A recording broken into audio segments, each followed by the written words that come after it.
காலாடி.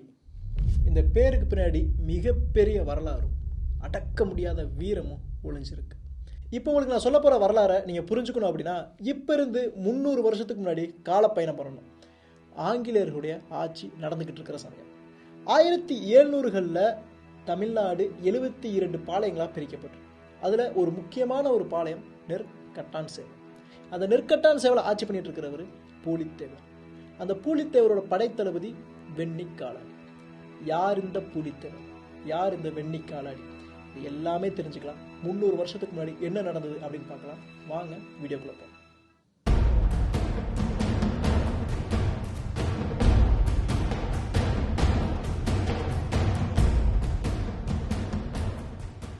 பூலித்தேவர். யார் இந்த பூலித்தேவர்?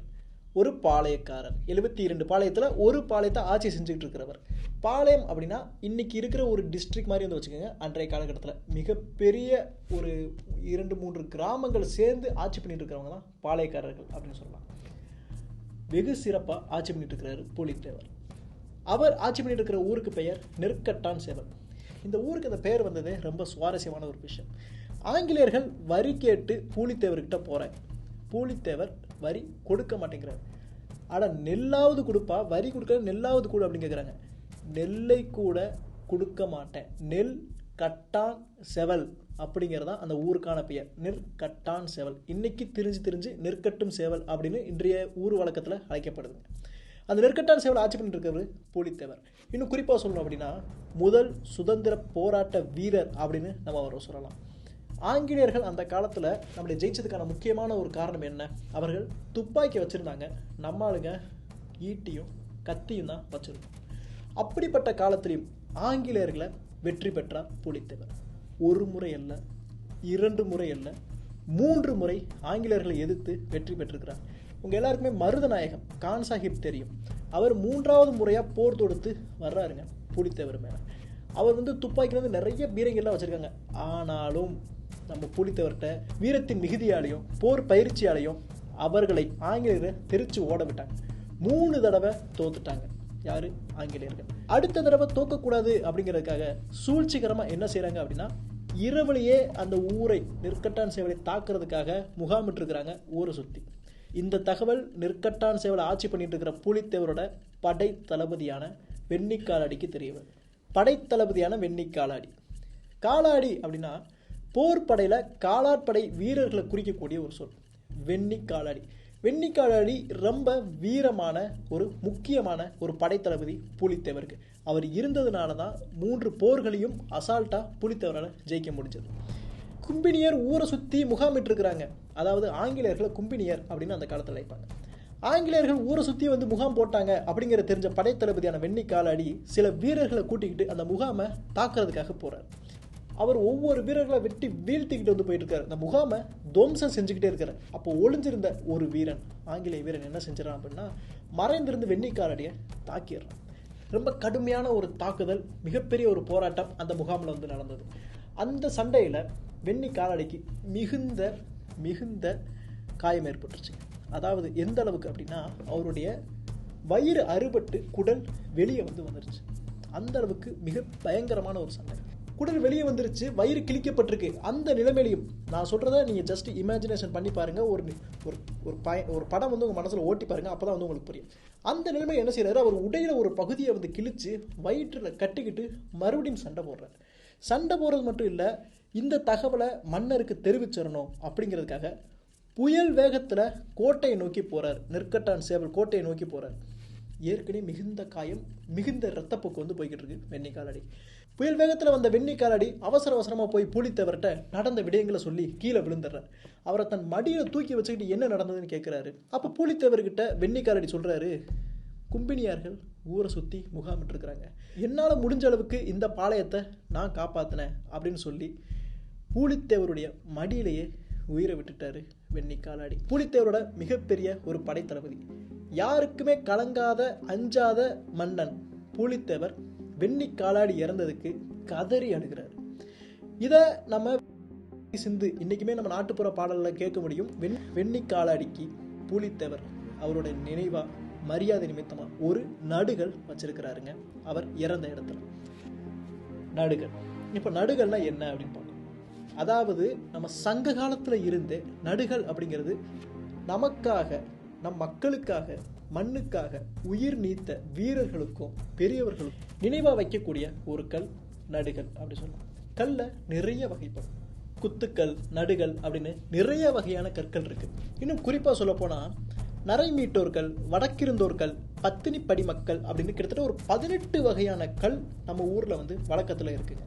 இன்னும் குறிப்பாக சொல்லணும் அப்படின்னா மறவர் பெயரும் பீடும் எழுதி அப்படின்னு அகநானூரில் நடுகளை பற்றி சொல்லப்பட்டிருக்கு. இன்னும் திருவாரூர் மும்மணி கோவையில் என்ன சொல்கிறாங்க அப்படின்னா பட்டோர் பெயரும் ஆற்றலும் எழுதி நட்டகல் அப்படிங்கிறாங்க. அதாவது நமக்கான வீரர்களுக்காக வைக்கப்பட்ட ஒரு அற்புதமான ஒரு கல். கற்களை நிறைய வகைப்படும். சுமைதாங்கிகள், ஒரு கர்ப்பிணி பெண் இறந்தா கூட இனிமேல் நம்ம ஊரில் வந்து வைக்கிறோம். நடுகற்கள் பெரிய அளவில் வட தமிழகத்தில் இருக்குங்க. நம்ம இன்னும் குறிப்பாக சொல்லணும்னா ஒவ்வொரு கால பரிணாம வளர்ச்சியுமே நடுகற்களில் பார்க்க முடியும். ரொம்ப எளிமையாக இப்போ உங்களுக்கு வந்து புரிஞ்சிருக்கும். நடுகள் அப்படின்னா நமக்காக உயிர் நீத்த முன்னோர்களுக்காக வைக்கப்படக்கூடிய ஒரு நினைவுக்கல். அவங்க ஞாபகார்த்தமாக ஒரு கல் வைக்கிறோம், அதான் நடுகள். சரிங்களா? வெண்ணிக்காலடிக்காக வைக்கப்பட்ட நடுகள் இன்னைக்கும் இருக்கு. 300 வருடம் கடந்து இன்னமும் இருக்கு. அந்த கல்லை இன்னும் மக்கள் வழிபடுறாங்க. அந்த கல் வெண்ணிக்காலாடி அப்படின்னு அவங்களுக்கு தெரியல அப்படின்னாலுமே நமது முன்னோர்கள் அப்படின்னு இன்னைக்கும் பாரம்பரியமாக வழிபட்டு வந்துட்டு இருக்கிறாங்க நம்ம மக்கள். இப்போ அந்த கல் இருக்கிற இடத்துக்கே நம்ம பயணிக்கலாம். வாங்க.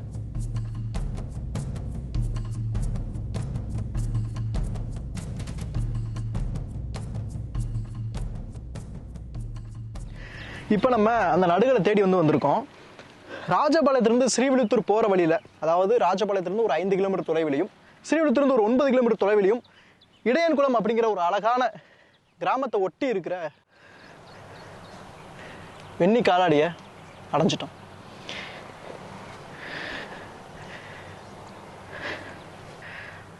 பலமுறை எதிரிகளை விரட்டி அடித்த, நம்ம மண்ணுக்காக மக்களுக்காக போராடி உயிரை தியாகம் செஞ்ச காலாடியோட ஒரு நடுகள் வெண்ணி காலாடி. ஒரு மாபெரும் வீரனுக்காக வைக்கப்பட்ட ஒரு நடுகள். நீங்கள் பார்த்தீங்கன்னா அவர் ஈட்டியை வைத்திருக்கிறது போலவும் வலதுகளை வளரியை வைத்திருக்கிறது போலவும் ரொம்ப அழகாக வந்து பண்ணியிருக்கிறாங்க. அந்த பூலித்தேவன் சிந்தனை படிக்கிறேன், நீங்கள் கேளுங்க.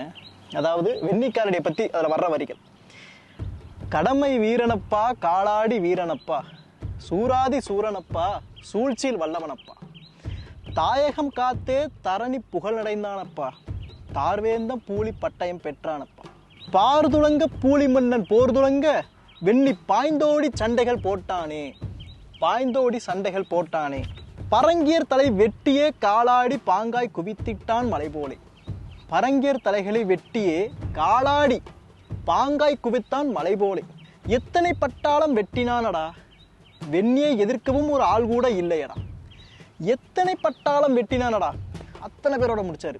வெண்ணியை எதிர்க்கவும் ஒரு ஆள் கூட இல்லையடா.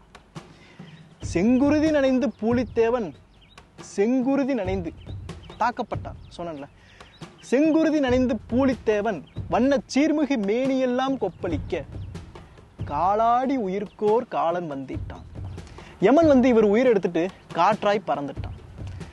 காலாடி உயிர்க்கோர் காலன் வந்திட்டான், கால்நொடியில் காற்றாய் பறந்திட்டானே, பழிகள் பாவங்கள் வந்தென்றன கூறி பார்வேந்தன் பூலித்தேவன் கதறி அழ.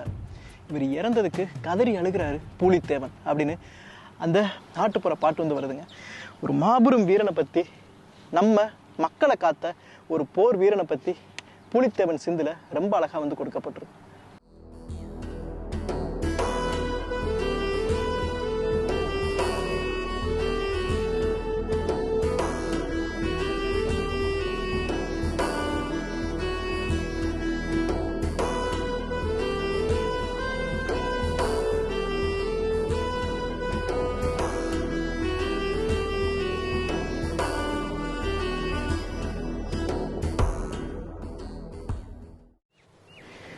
உங்களுக்கு வாய்ப்பு கிடைச்சா ராஜபாளையத்திலிருந்து ஸ்ரீவில்லிபுத்தூர் போகிற வழியில் இருக்கிற வெண்ணிக்காலடியை வந்து தரிசனம் பண்ணுங்கள். நான் கூகுள் மேப் டிஸ்கிரிப்ஷனில் கொடுக்குறேங்க.